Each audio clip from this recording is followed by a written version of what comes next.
What's up, everybody? Thanks for checking in with Callie. Please like, subscribe if you haven't. So I'm pretty sure the Clippers circled this one on their calendar based upon what happened the last time these teams played, the Minnesota Timberwolves and the Clippers. The Timberwolves got the victory. And, of course, it didn't end, of course, the way the Clippers would have liked it to. But even still, this game has a lot of big implications, playoff implications, seeding implications specifically, because this is basically for the number one seed. Now, the Clippers, they win this game, they could be at least a half a game to a game up in the standings as far as the number one seed. Because even though OKC won, I believe last night it was, even still, they won. They still got 17 losses. So, I mean, the fact that they won, they actually overtake, for the moment. But if the Clippers win, and that would put them in the number one seed because they would only have 16 losses. And or if the Timberwolves win, they would be the number one seed because they would only have 16 losses. You see what I'm saying? So right now, the top three is only coming down to the loss column more so than the win column because they're so close. In the win column, the loss column, it weighs a little bit more heavy at this point. So this is a big game for the Clippers. I mean, it's not a game they really should, sleep on. I don't think it's a game they will. I think it's a game they kind of sort of, circled on their calendar from the first time they played them about a few weeks ago to a month ago. And, it's a lot of trash talking in this. It would be a lot of trash talking that these teams played in a 7-game series, I believe. But I think that this is a game that the Clippers really want to take. I think hopefully Paul George, comes out playing well. I believe Kawhi will definitely play well.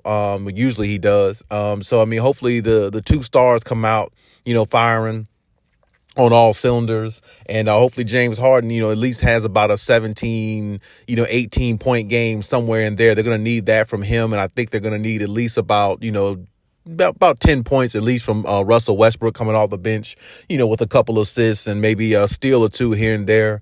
And I'm thinking, of course, Kawhi and PG going to have to be somewhere in the 20 to 25 range, to get the victory over this team, because for one, the Timberwolves, they present a matchup problem a little bit for the Clippers because they got size in the paint with Cat, and then you got, Gobert, and then, at times, when you look at Anthony Edwards, how big he is, he's a sizable person too. He's big as well. So, I mean, they got a lot of size on that team that can bother a lot of teams, which is the reason why they've been a number one seed team this year already, because the size they have, and not only the size they have, is a problem, but the size they have is a problem from the perimeter. Now, Gobert can't shoot threes, but Cat can. You see what I'm saying? Anthony Edwards can. You see what I'm saying? So it's like their perimeter scoring is good, along with Conley, and then you got McDaniels out there playing defense, and I think that's going to be a key matchup right there. McDaniels on Paul George. I think Paul George is going to have to try to find a way to get the best of him this time.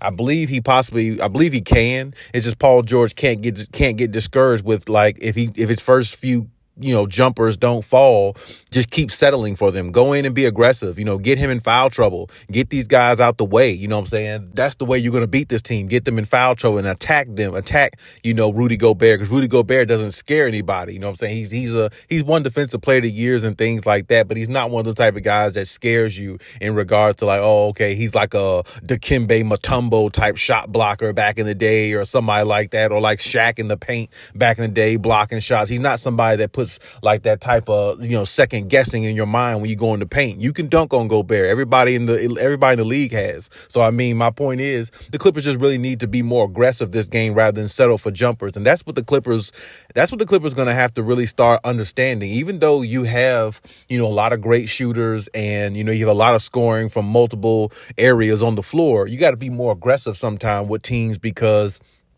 you live by the jumper, you die by the jumper. And that's always been a rule of thumb in basketball, because you could be so hot one or two games, but then you could be so cold a couple games in a row. And if you do that in the playoffs, you could find yourself out the playoffs or losing in a series where you can't regain the momentum back. So, I mean, if I were the Clippers, a team like this who actually has more size than you in the paint, in regards to the paint, and who can score in the paint a little bit more, possibly when they actually decide to, you have to utilize your skill to your highest, to the highest. And the skill that the Clippers have, they got two wing players that can score with the best of them, and James Harden, But you got to be more aggressive. Go to the basket. And that even goes for James Harden. James Harden can put the ball on the floor and go to the basket. The step back three and all that looks good when you're making it. But see, when it comes time for the playoffs and things like that, that mentality is going to have to be there. And this is the reason why I say practice good habits now so that, when that time comes, you're not like absent to it. You know what I'm saying? You've been practicing it. You've been doing it a while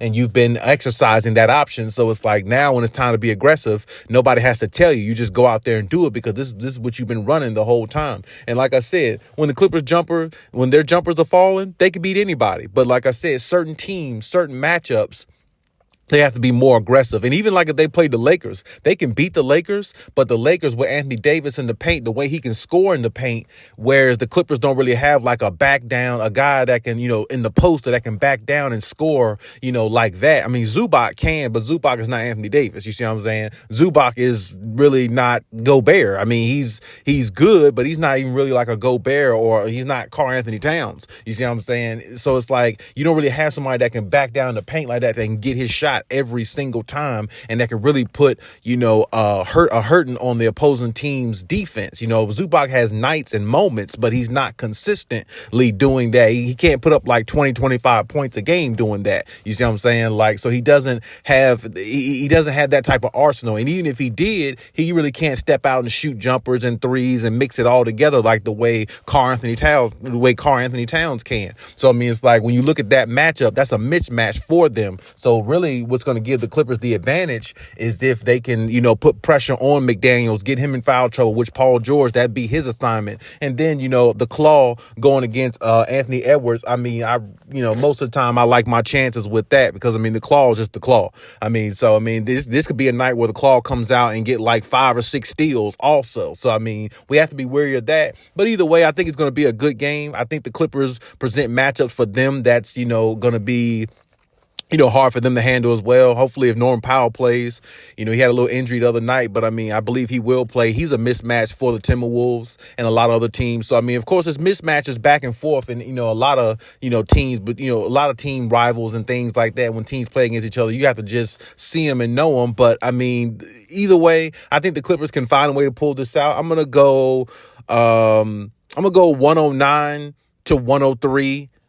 Clippers. I think it's gonna be a more of a physical game than what people might think, and I think it's gonna be close because both teams want that number one spot. So I don't think it's gonna be like 150 to 144 or something like that. I'd be surprised if it is, but I expect everybody to have a big night on both sides actually, and I expect some defense in there, and I expect some locking down in the fourth quarter. I'm gonna need to see that from the Clippers, and I'm gonna need to see them go on a run to kind of like edge it out. And the Clippers if they get a lead in the fourth quarter, what they're going to have to do is they're going to have to find a way to sustain it, not keep shooting jumpers because, like I said, Minnesota is a young team. So it's like with their young legs, they'll get buckets in the paint, go back and forth, hit a couple threes. They have guys that can score. So, it's like, you have to kind of like keep your foot down on their neck. You can't let up at any point with a team like this because they've been the number one seed in the West this year just as well. So, they can really challenge you in a lot of ways. So, with that being said, shout out to the Clippers. Hopefully they take care of business like they're supposed to.